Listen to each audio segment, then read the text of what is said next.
Hello YouTube friends, Kalos Orisate, and welcome to Mom's Greek Kitchen, the channel where I share my mom's Greek recipes in her honor. Today's recipe is Keema Saltsa, which is a Greek meat sauce which we use in recipes like moussaka, pastitsio, or on its own on top of pasta. It's the Greek version of ragu, I guess. Anyway, it's a great recipe, so let's get cooking. We're now going to start our Keema Saltsa, our Greek meat sauce. Our ingredients are 1 onion, diced finely, a large onion, 3, 4, or 5 cloves of garlic, depends on how much you like garlic. This is 4 large ones here. A small can of tomato paste, that's a 6-ounce can. 3 to 4 whole cloves, half a stick of cinnamon, 2 to 3 bay leaves, depending on the size of the bay leaf. You'll also need salt and pepper. The hamburger, of course, I'm using beef. I'm using about 1.5 pounds or so. You can use any combination of hamburger. Lamb can be used, or part lamb for a slightly more Greek flavor. I don't like lamb, so I will be using straight beef. And I'm using regular beef, but you can use lean or extra lean, of course. You'll need olive oil and some water. And that's basically our ingredient list. So I'm going to start with the onion, and the next step is something that my mom always did. I am not sure why. I've never seen it in any other cuisine except in my mom's. So we're going to put the onions in our Dutch oven, saucepan, whatever you're using, and just enough water to cover the bottom of the pan. And we're going to cook this until the water evaporates.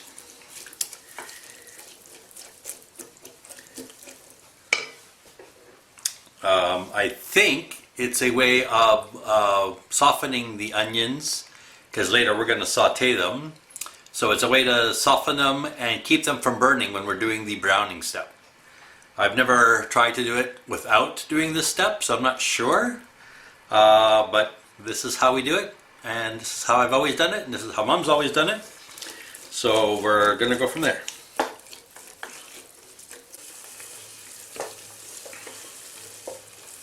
So, as you've noticed, this recipe, a meat sauce, has stick cinnamon, whole cloves, and bay leaves in it, along with the onions and the garlic and the tomato sauce.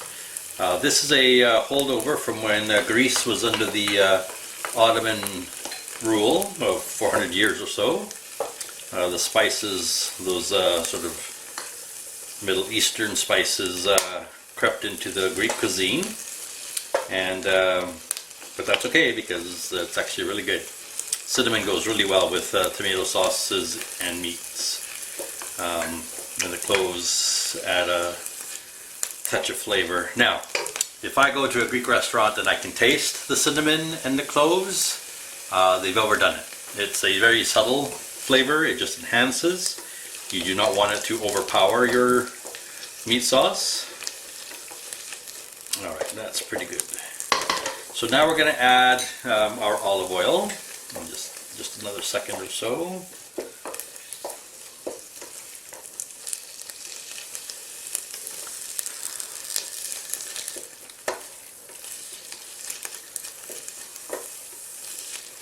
Okay, so you're going to use quite a bit.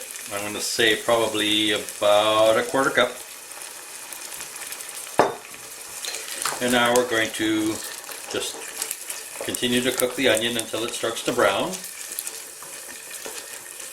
And then we'll add our spices, our garlic, our salt and pepper, our cloves and cinnamon and bay leaves.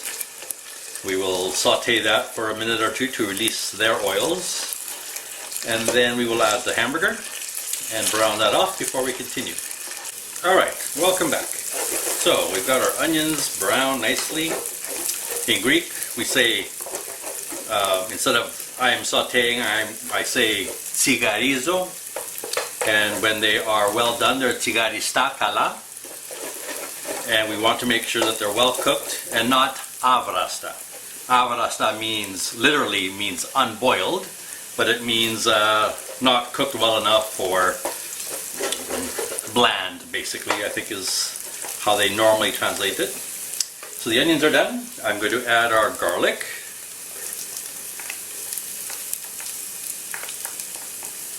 And just brown that for a little bit.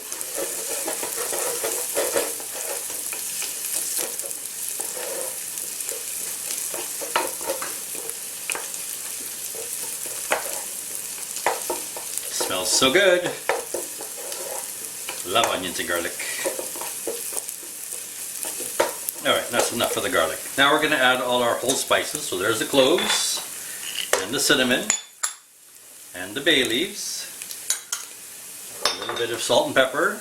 Pardon the shaker, but my pepper mill broke. A little bit of salt to start. And saute for just another few seconds for the hot oil to pull out the essential oils from the whole spices. You can smell the cinnamon already and the cloves mixed with the garlic and the onions. Brings back fond memories.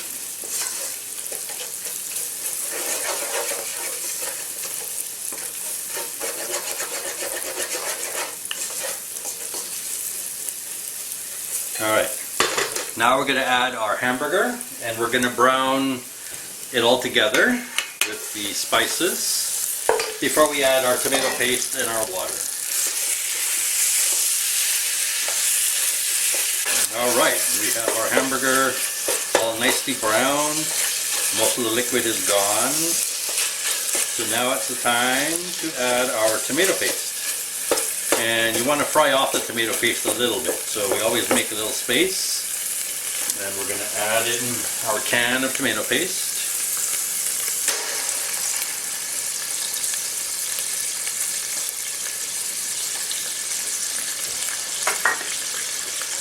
And we're just going to fry it off a little bit.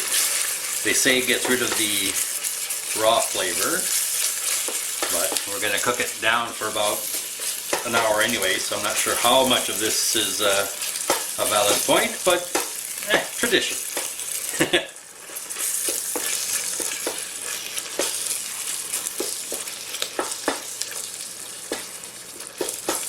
Alright, just mix it all together. Distribute everything well. And now we're just going to add enough liquid for it to cook.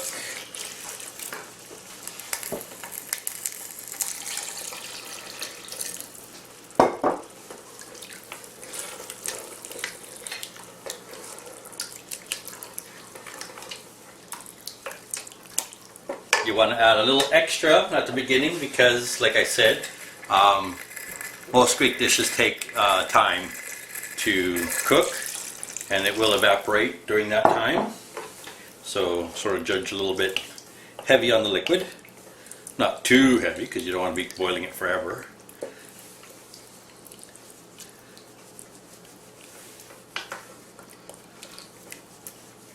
I'm going to do just a little more. So that was about, I was going to say about a cup and a half, maybe. Cup and 3/4 of water.